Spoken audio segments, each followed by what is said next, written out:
doctor ইউনূসকে 5 বছর 10 বছর 100 বছর বাঁচবে আসলো পড়ার করে বেডরুমে ডক্টর ইউনূসের আল্লাহ জানে ডক্টর ইউনূসের সে সময় ওয়াইফ ছিল কি ছিল আমি জানি না সরকার নিরপেক্ষতা হারিয়েছে বিএনপি এবং এই দেশে যারা গণতান্ত্রিক আন্দোলন বা হাসিনার উচ্ছেদ চাইছে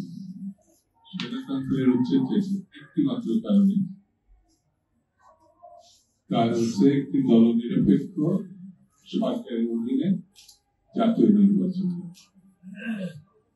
এটা একেবারে গত 15 বছরের একটি লড়াই সেই লড়াইয়ের পর শেখ হাসিনার পতন হয়েছে কার জন্য পতন হয়েছে কারা করেছে এই আলোচনা আমি যাচ্ছি হাসিনার পতন মানে স্বৈরতন্ত্রের পতন কথা তো মিথ্যা না আমার মতো কি আপনারাও কি ক্ষুধার চোখে আওয়াজ দিতে ভুলে গেছেন আজকে সভাপতিকে জানতে হবে যে ক্ষুধা কখন লাগবে কখন মিটিং শেষ করে আবার সভাপতি আজকে না হলে মিটিং আসার দরকার নেই আমি যখন আপনার জিজ্ঞাসা করছি কথা যখন বলতে পারছেন আপনাদের দোষ না ক্ষুধার চোখে কি কথা সমস্যাটা কি এটা একেবারে পাগলও জানে হাসিনার পতন স্বৈরতন্ত্রের পতন বেশিবাদের পতন আমি আনছি না আমার ছোট ভাই আনছে এটা নিয়ে আলোচনা আছে তাহলে পরে গণতন্ত্র বিজয় লাভ গণতন্ত্র বিজয় লাভ করলে সেটার উত্তরণ মানে নির্বাচন কিছু পাগলের কিছু উদয় হয়েছে মিটিং করছে ডক্টর ইউনূসকে 5 বছর 10 বছর 100 বছর বাঁচবে আরে ভাই হাসিনার যদি আমি পতন ঘটাই তাহলে তো স্বৈরতন্ত্রের পতন তাহলে তো একটা নির্বাচন গণতন্ত্র জিতে এখন নির্বাচনের কথা বলে যেন মনে হচ্ছে যে একটা অপরাধ নির্বাচনের কথা বলতে হবে সবকিছু বলতে হবে স্পষ্ট করে কালকে বিএনপির প্রতিনিধি দল যমুনায় গিয়ে বলে এসেছে সরকারের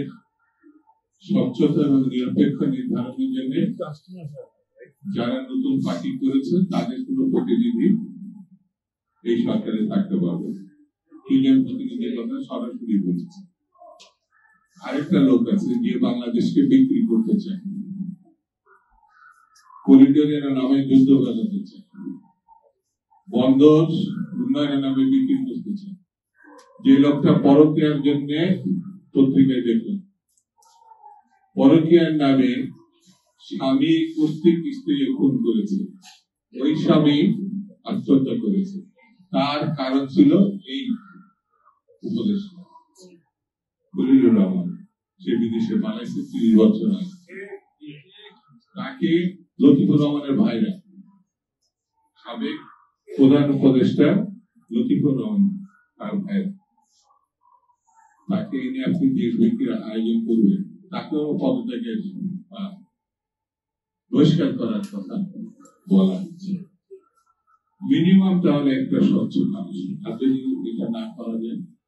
তাহলে এই সরকারের স্বচ্ছতা নিয়ে একটু প্রশ্ন আপনি খালি একটা নতুন পার্টি বানাবেন এবং সে তাকে ডেকে এনে আপনার মুখপত্র বানাবেন তার সঙ্গে ডেকে এনে আলোচনা করবেন তার জন্য আবার তাওয়াক্কাল কিছু লাগে আসলো পড়ার করে বেডরুমে ডক্টর ইউনূসের আল্লাহ জানে ডক্টর ইউনূসের সে সময় ওয়াইফ ছিল কি ছিল আমি জানি আবার এসে সাংবাদিকদের বলছে উনি পদত্যাগ করার চিন্তা করছেন এসব বাদ দিতে